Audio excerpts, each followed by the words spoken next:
Hello everyone and welcome to our new episode of the Expat Career and Lifestyle podcast. This is Dominika, your host, and our special guest today is Joanna Pilatowicz, dancer, teacher, author, coach from Poland and currently living in Germany. And today with Joanna we are going to speak about her life as an artist abroad and about her new book, The Oracle. Welcome Joanna, happy to have you here. How are you? Hi, Dominika. How are you doing? Hi, everyone. Tell us more about yourself and what are you doing? Okay, yeah. So first of all, I was waiting till you finished talking, of course. Thank you for inviting me to your podcast. You pretty much introduced me very well. I'm doing all that you mentioned. I'm a dancer, dance teacher, recording artist, writer. My book recently is coming out with a small press from Maine, from United States. And I'm also a coach. So that's the topic for our podcast today too. Yeah, great. So you have a quite international experience, international journey. So what prompted you to start your life abroad, to start your international life? Mm-hmm. You could say so, because I always was drawn to travel, first of all. And there are two reasons. First of all, I always felt like I want to search for something more, like there is more than just reality in Poland, and for some reason that was something unexplainable. So I felt more like I was choking in Poland, and anytime I was traveling, that was very unreasonable feeling. I was feeling freedom. So I started to search for that freedom and how it is in different countries. Through United States, Switzerland, I gravitated to the Netherlands. So that was my main reason, of course. And the second is very mundane, like everybody else. I wanted to better life, of course.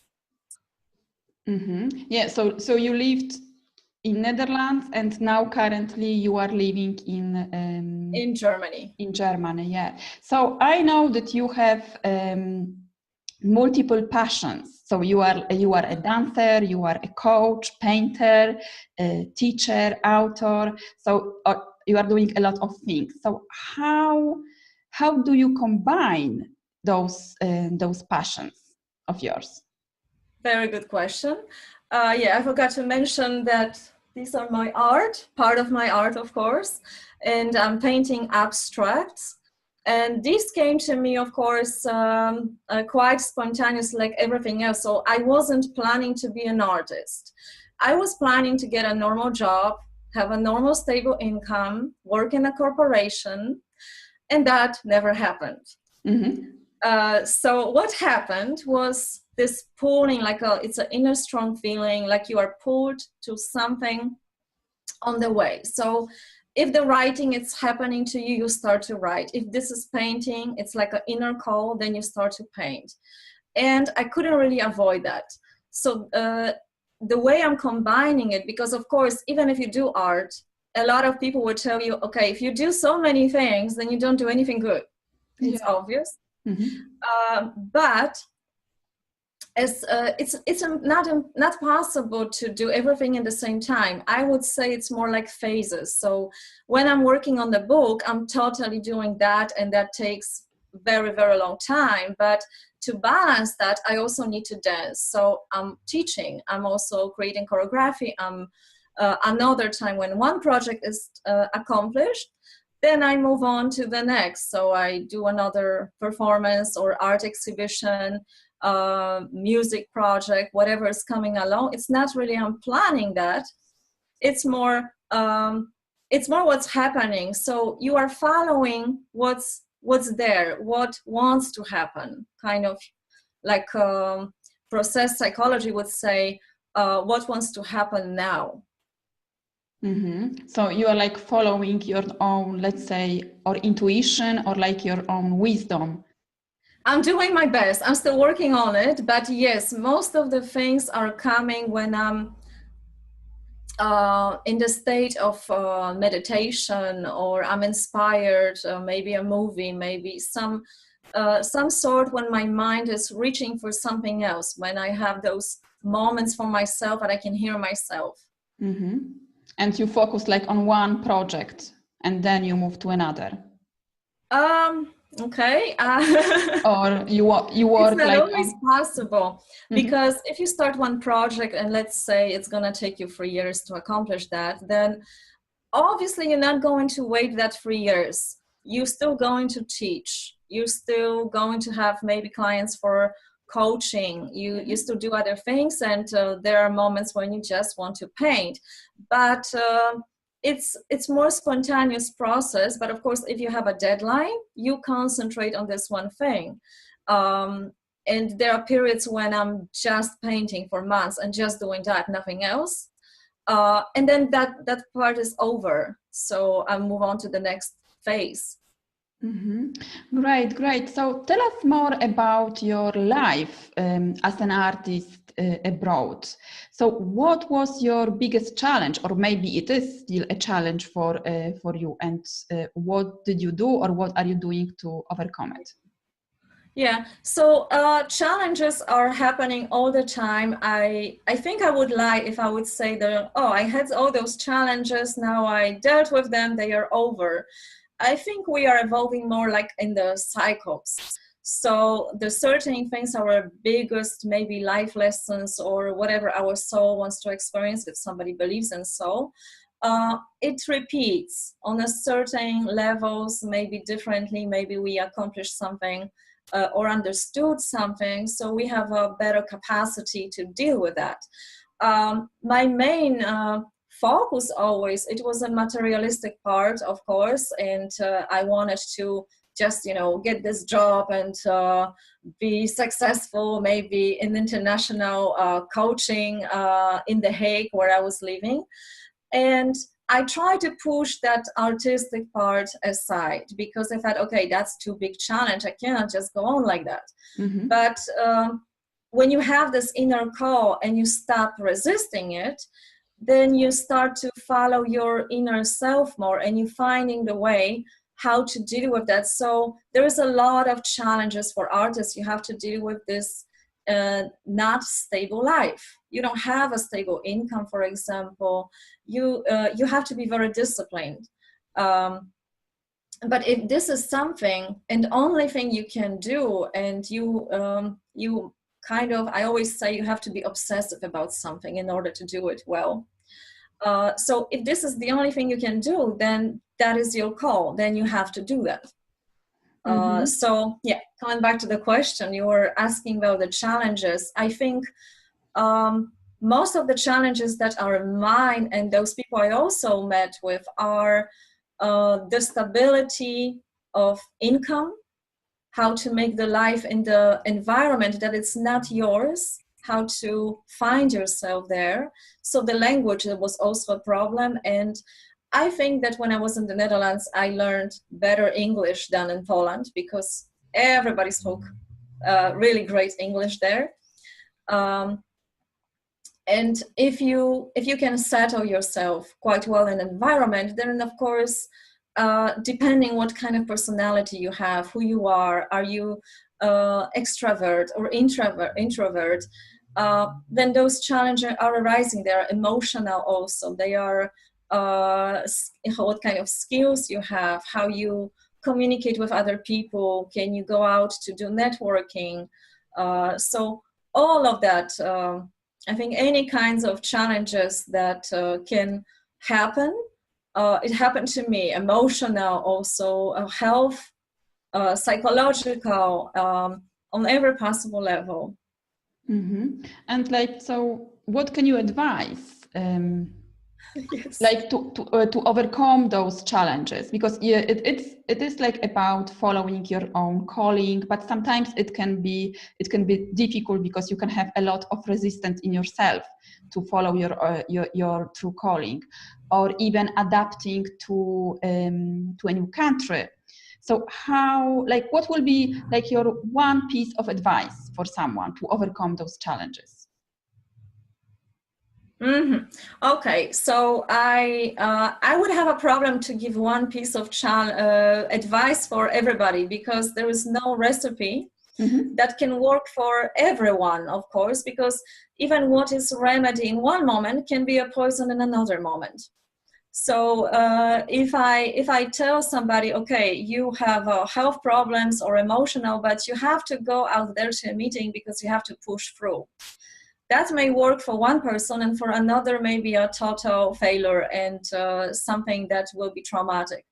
So it depends on the personality, but I would say this one tip is to always follow, doing the best to follow yourself, what you are able to do, capable of doing at this moment, and try to push yourself just a little bit more. That I would say. So maybe it's not easy for people to follow those inner voice, because this is what it's usually hardly heard in the noise of the society. I had to deal with a lot of beliefs that were harmful to me, for example. So I had to listen to my voice that wasn't positive, but it was a lot of content that was actually not allowing me to function in the society, because there was a lot of criticism. It was a lot of beliefs from the society, how life's supposed to look like. But then you have to question all of that, and you have to start building slowly your own definitions, where you're going, who you want to be, and is it acceptable for you, and how you're going to deal with that criticism, because that's always going to come. Let's speak now more a little bit about your new book, The Oracle. So in this book, you are sharing your own experience of a Polish girl moving from Poland to the Netherlands. So tell us more, and why did you decide to write this book? Okay, there are a few things. First of all, this book is inspired by my experience in the Netherlands and traveling, and also those around me that I met. And of course, I changed everything. So after all, I'm not going to say what is fiction, what is real.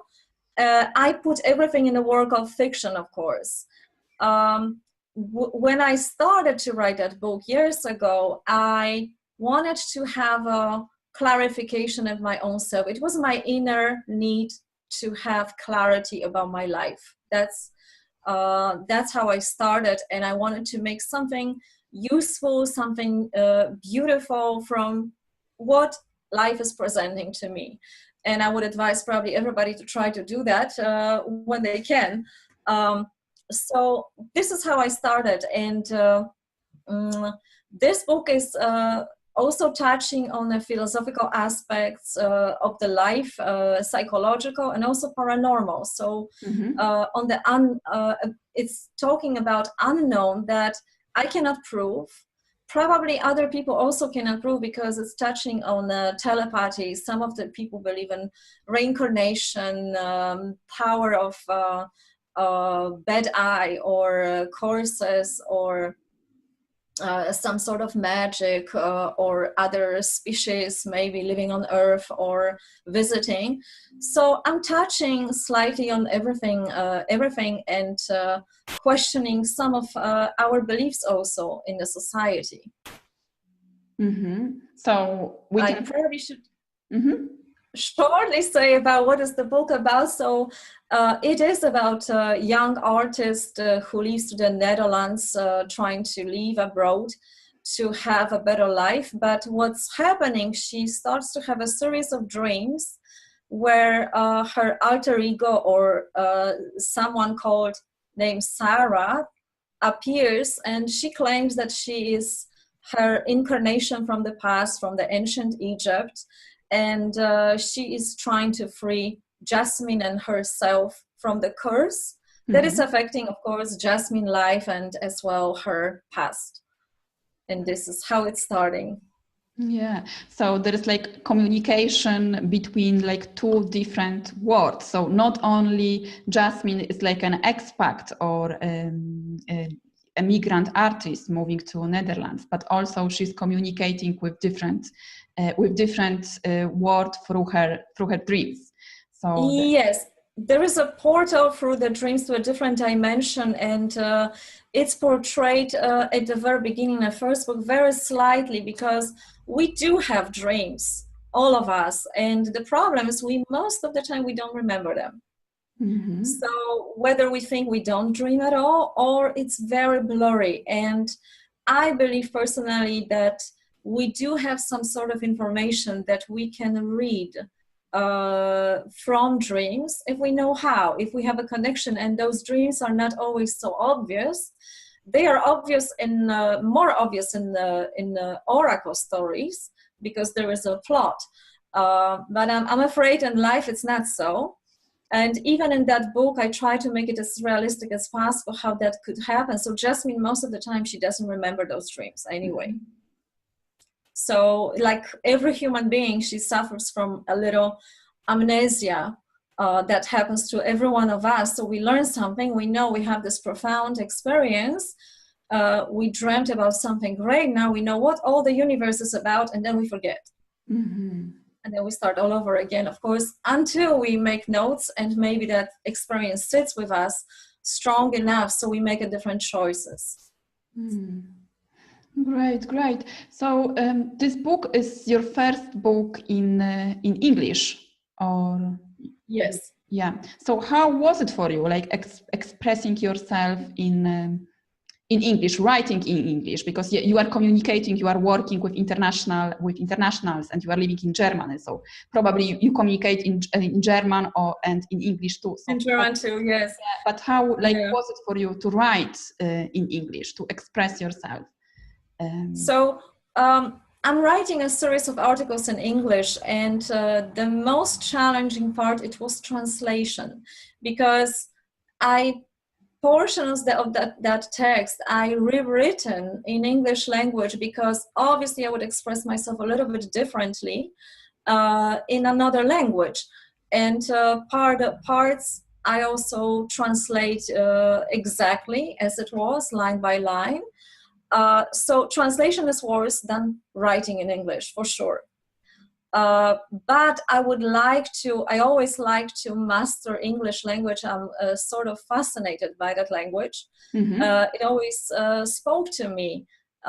It's more natural to me than other languages like German or other languages I never learned. A little bit of Russian, but I would love to learn Italian, Spanish. And for some reason, I don't have this easiness for languages. So that could be also a challenge. Mm-hmm. Yeah, that's strange, because you are doing like a lot of things. So it seems that everything like come easily to you. So like learning language.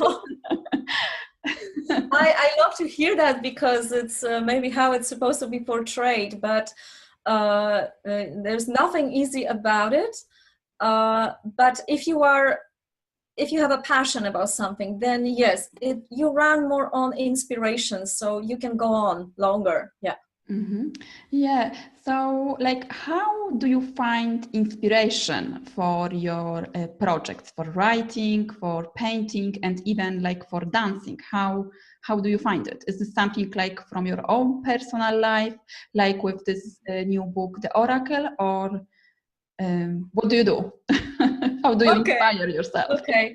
So I don't know, because I wish that our conversation will be helpful also for people who will listen to that. And I know that a lot of people are seeking for inspiration, and sometimes it just doesn't come. And when I was living in Poland, I was always anxious about, oh my God, how I'm going to create that choreography, what's going to happen, how I'm going to do all of that. And it was hard, and this inspiration wasn't happening. I tried, and it was a struggle. These days, it switched. So inspiration finds me. Mm-hmm. And it sounds great, and I love that way, I must admit, because it's like I don't have time to put that, what it's coming, like processing through my brain, so I can type it down. So this is how that books were happening. It was like dictated to me. The only thing I had to do is just type. And the portion of information that were coming were so fast that, thanks God, I did the typing course previously in Poland, so I can type very fast. With other things, it's the same way. It's more like inner attitude. So I'm opening for a certain thing, like what would like to be painted, you know, or I would like to paint that symbol that represents this and this. And if something appears in my mind, I'm following that. The same thing is with choreographies, with music, that it's inspiring. So there's always some sort of impulse first. And if I would advise somebody who seeks inspiration, there is always to ask the question and wait, don't do anything. And then you see what's going to happen. Yeah, because sometimes it can be like difficult, not like only for an artist, but also I think even like for a coach who is like working on a new program or a new project and is looking for new ideas. So I like this suggestion of yours, like ask yourself a question and then wait, because sometimes we can put so much pressure on ourselves that we want to achieve something or write the book by this deadline or create a new project, and we are acting like from urgency. But yes, and it doesn't go. Actually, I have to say something, that I am a person that is acting from that also, because it's part of my personality, it's part of who I am, and I had to accept that about myself. I am very fast, and I make a lot of probably mistakes along the way, but when I'm in the creative process, you kind of have to make notes about everything to make sure you can edit that later. So I have this aspect of urgency, and there is a way to work with that. There is a way to fulfill the tasks that you think they are necessary anyhow, with no judgment. Anyhow, it's like, okay, do this. Okay, write this program, or for the coaching, just write it anyhow, and then leave it for a while. And if you do leave it, you turn away from it, I'm sure the new impressions will start to come to your mind. Also, on the coaching, it's very challenging because you kind of have to react when you have a client. If something doesn't work for your client, then you're thinking, okay, what am I going to do now? I tried this and that, and nothing worked. Right? So there is also a way, process-oriented psychology teaches that you follow what the client is presenting to you. So you follow the feeling of that person. You're trying to maybe switch the roles. You becoming the client for the client to be a mirror. There are plenty of techniques how you can do that, or just follow the movement of that particular person and have fun for a second, because from that moment something else may emerge. Are you following me? Am I making sense here? No, I'm following. It makes sense to like to leave a little bit of space and time, like to process. And also like when working with coaching clients, you can try different techniques to achieve the result that the client is looking for. So let's come back to your book and your experience as an author. So, like, what can you advise to someone, like to aspiring author who is thinking about writing a book and also publishing a book, because it can be challenging, to publish a book. So, what will be your advice for that? Okay, I'm smiling because it's such a wild subject here. First of all, my experience, it's only my experience. So of course, my road doesn't have to be somebody else, and people can have a better way. Although there are some things you have to be careful about on the way, and they are helpful if you know about them. So first of all, it took me a really long time to find a publisher, but I was a little bit laughing about it because it seems I found faster publisher in America than in Poland. So that's why I translated those books, of course. If the first thing, it's not only about writing, but about everything. If writing is not your thing, if this is not something you do naturally every day, obsessively almost, like if you don't have this feeling that you have to take something out, release, express in this particular form, then I would strongly suggest, please don't do it. You're going to struggle. So it is about everything in what we do in life. This is not you. If it's just have idea like, oh, it would be great to, I don't know, make a movie or write a song. If this is not what is within you, if it doesn't resonate with you, you're just going to struggle and you're going to fail, or you're not going to like it. So first of all, you have to be absolutely convinced that this is what you want to do and this is what you do naturally. That's the first one. Second one, if you do write and you cannot stop writing, try to edit your text and compress it, because you are probably going to be the one who's going to edit it with an editor and accept the changes. What that means, you have to read your book again and again. Unless you are signing up maybe a big contract, but even when you do that, you still need to, your word is the last word, so you still need to accept the changes. And as we know, the publisher, they don't take the whole text, they do a lot of changes, they maybe cut off some of the portions, so they may also change the outlook and message of your book. Yeah. So that would be the main thing. Yeah. So there is like a lot about, I think like the most important step is like to commit. If you want to write, you have to be committed like 100% to yes, but it has to come from you. You cannot force it. That's what I mean. If you I think this is why, New Year's resolution fail all the time. Because we think we have these profound ideas and we're going to do them, and they don't work because it doesn't agree with us, with our inner self. You have to make sure that what you want to do, it is something that your essence, not everybody believes in the soul, so I would say something untouchable, something essence of you really wants to do that. Because if there is a blockage there, if this is not for you, you're going to sabotage yourself.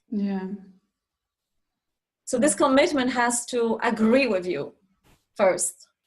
And of course, I think this is the I'm talking about it more because it's like the rest of the steps are so unique for everybody that they almost don't matter. I think this is the most important one, in my opinion, of course.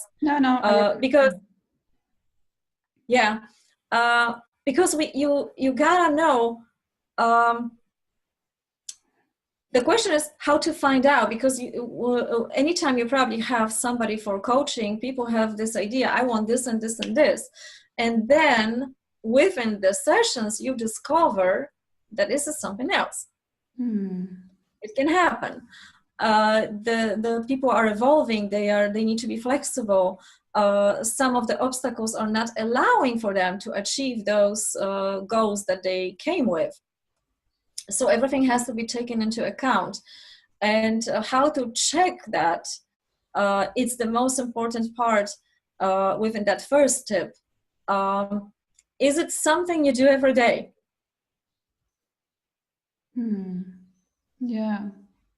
Is it something you naturally do and are drawn to do every day? Is it something you cannot live without? If you say yes, then you are, your chances are raising. So and the other one is, No, go on. So there is like a lot about also commitment and passion. Like you have to be passionate about it. Yes. I'm not sure about this word of commitment, because that gives this connotation that you have to commit and then do it no matter what. I think you have to be flexible on the way. You see, when I started to write books, I wanted to make a movie. And I said, okay, now I finally have my goal. I'm going to make a movie. And then the first thing I started to do, I thought I'm writing a script. And the book happened, you know? So something within me wanted to write these books. I don't know if I'm going to make a movie. I still want to do that. But it has to agree with me in a way, in this inner something within me. Otherwise, I won't be able to do that. I'm going to struggle. So one step leads to another. It's a commitment to yourself. I think the only commitment you got to do is to be truthful to yourself. Yeah, I agree with that. Yeah, like yes. yeah, being true to yourself. Be specific. Yeah. Great. So, so what are your projects for the future? What about the film, or do you have like different projects? And what about what about your books? Are you going to write like books in different languages, in German, for example? No. No. Oh God, no. Absolutely not. So I first of all, after this series, the series has 9 books so far. After this, I commit to myself to never write. Well, of course, I cannot say like that because you never know. But I will make sure that I'm going to write only in English. Okay. Because translation takes a lot of time. You actually write double books. It's like I wrote 18 books within 2 years. So it's a lot. It takes a lot. It's a lot of hours. It's a lot of addition. My plans, it's also to follow what is going to happen to me now. I don't plan typical author meetings considering that book, because I personally think that can be a little bit boring. And I hope that people can somehow benefit from my experience, from what I wrote, and get inspired and make better decisions in their life. Not exactly as main character Jasmine, one of the main characters. She's not really a hero there. It's a little bit portrayed as an anti-hero because so many things happen to her and she has no clue how to deal with all that. So I would rather plan the series of workshops to help people, to help expats or immigrants on their own unique way and find their own way how to deal with things where life, sometimes through them. It's not all the time like we have the total control of our life, although it seems so. And it's all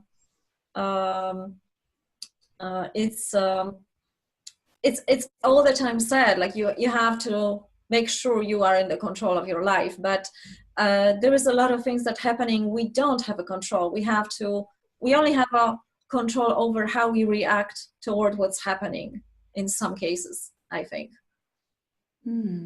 Yeah, I think, that we cannot like control everything in our life, and like every obstacle and our reactions to everything that happens in our life, like on the personal and also like professional level.